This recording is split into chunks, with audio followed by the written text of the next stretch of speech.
Hi అండి, welcome to our channel తెలుగమ్మాయి. మన ఇంట్లో ఏదైనా పండగ వస్తుందంటే ముందుగానే ఒక ఎగ్జైట్మెంట్ ఉంటుంది కదా. ఇల్లు శుభ్రం చేసుకోవడం, పూజ గది సర్దుకోవడం, పూలు తెచ్చుకోవడం, అమ్మవారికి ఏ చీర కట్టాలి, ఏ పూలు పెట్టాలి, ఏ నైవేద్యం చేయాలి అని ముందుగానే ప్లాన్ చేసుకుంటూ ఉంటాం. అలాంటి ఎంతో పవిత్రమైన పండుగల్లో వరలక్ష్మి వ్రతం కూడా ఒకటి. నాకైతే చాలా ఇష్టమండి. లక్ష్మీ అమ్మవారు అంటే ఏదో తెలియని సంతోషం అనిపిస్తుంది. అయితే అసలు వరలక్ష్మి వ్రతం ఎందుకు చేస్తాం? పీఠం ఎలా పెట్టాలి, మండపం ఎలా ఏర్పాటు చేయాలి, కలశంలో ఏం పెట్టాలి, అమ్మవారికి ఎలాంటి చీర కట్టాలి, ఏ పూలు గాజులు ఏ అలంకరణ చేయాలి, ఏ నైవేద్యాలు పెట్టాలి, వాయనం ఎందుకు ఇచ్చుకుంటారు, తోరం ఎందుకు కడతారు, ఇక మనం అందరం వినే చారుమతి కథ ఏంటి, ఇవన్నీ ఈరోజు మనం చాలా ఒక్కొక్కటిగా మాట్లాడుకుందాం. కాబట్టి వీడియోని మధ్యలో స్కిప్ చేయకుండా చూడండి. ముందుగా అసలు వరలక్ష్మి వ్రతం అంటే ఏమిటి? వరలక్ష్మి అంటే మనకి వరాలను ప్రసాదించే లక్ష్మీదేవి. శ్రావణ మాసంలో వచ్చే ఈ పవిత్రమైన శుక్రవారం రోజున అమ్మవారిని వరలక్ష్మి రూపంలో భావించి పూజిస్తాం. మన ఇంట్లో సుఖ సంతోషాలు ఉండాలని, కుటుంబం అంతా ఆరోగ్యంగా ఆర్థిక ఇబ్బందులు లేకుండా ఉండాలని అమ్మవారిని ప్రార్థిస్తూ ఈ వ్రతం చేసుకుంటాం.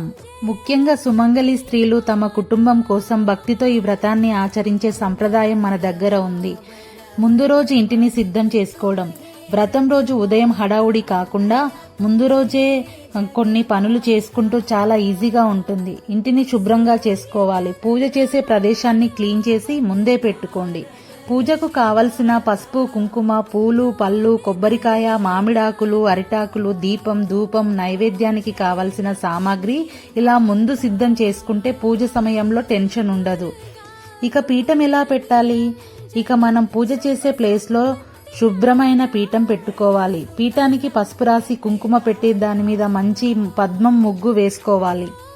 పూలతో, ఆకులతో, దీపాలతో మనకి వీలైనంత అందంగా డెకరేట్ చేసుకోవచ్చు. ఖరీదైన డెకరేషన్ ఉండాలని అవసరం లేదండి. మనకు ఉన్న వాటితో నీట్గా, అందంగా, భక్తిగా చేసుకుంటే చాలు. మరి మండపం ఎలా తయారు చేసుకోవాలి? ఇక వరలక్ష్మి అమ్మవారి కోసం చిన్న మండపం ఏర్పాటు చేసుకోవాలి. మామిడి ఆకులు, అరటి ఆకులు, పూలతో మండపాన్ని అలంకరించుకోవచ్చు. ఎవరి ఇంట్రెస్ట్ని బట్టి వాళ్ళు రెడీ చేసుకుంటారు.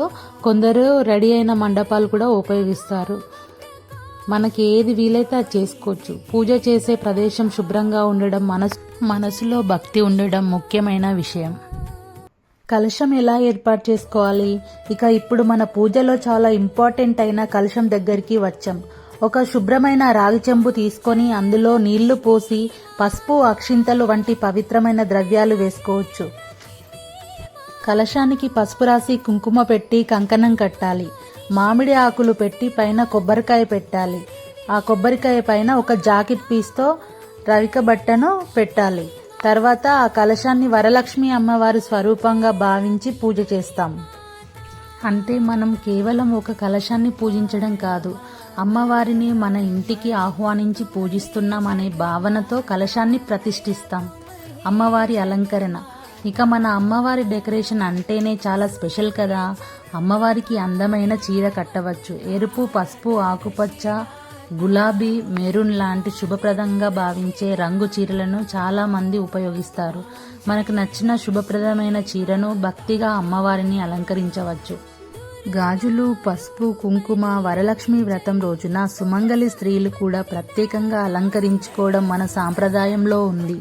పూల విషయానికి వస్తే లక్ష్మీదేవికి పద్మం ఎంతో ప్రత్యేకమైనదిగా భావిస్తారు. అలాగే మనకి అందుబాటులో ఉన్న మంచి పూలతో కూడా అమ్మవారిని పూజించవచ్చు.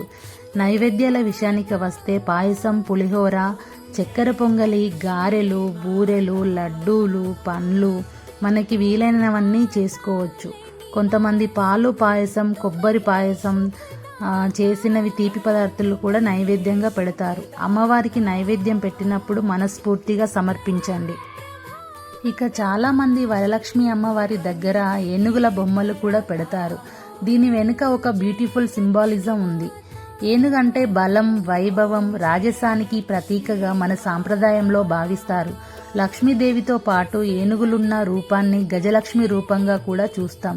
అందుకే అమ్మవారి దగ్గర ఏనుగు బొమ్మలు పెట్టడం అనేది ఐశ్వర్యం, శుభవైభవానికి సంబంధించిన ఒక సాంప్రదాయ సూచనగా చెప్పవచ్చు. తోరం. ఇక వరలక్ష్మి వ్రతంలో మరో ముఖ్యమైనది తోరం. పసుపుతో తయారు చేసిన పవిత్రమైన దారాన్ని 9 ముడులతో ఒక్కొక్క ముడి పూలతో వేసి పూజలో ఉంచి అమ్మవారిని ప్రార్థించిన తర్వాత చేతికి కట్టుకుంటారు. వరలక్ష్మి వ్రతంలో చాలా అందంగా అనిపించే ఇంకో సాంప్రదాయం వాయనం ఇచ్చుకోవడం. పూజ పూర్తయిన తర్వాత సుమంగళి స్త్రీలు పసుపు, కుంకుమ, తాంబూలము, పూలు, పండ్లు, మన ఒక జాకెట్ పీసు, మరికొంతమంది చీర, జాకెట్, గాజులు, మంగళ సామాగ్రిని కూడా వాయనంగా ఇస్తారు. వారి స్వరూపంగా అష్టలక్ష్ములతో ఒక్కొక్క లక్ష్మి స్వరూపంగా భావించి గౌరవంగా వాయనం ఇచ్చుకుంటారు. మన పరిస్థితికి తగ్గట్టుగా వాయనం ఇవ్వచ్చు. వ్రతకథ, చారుమతి కథ.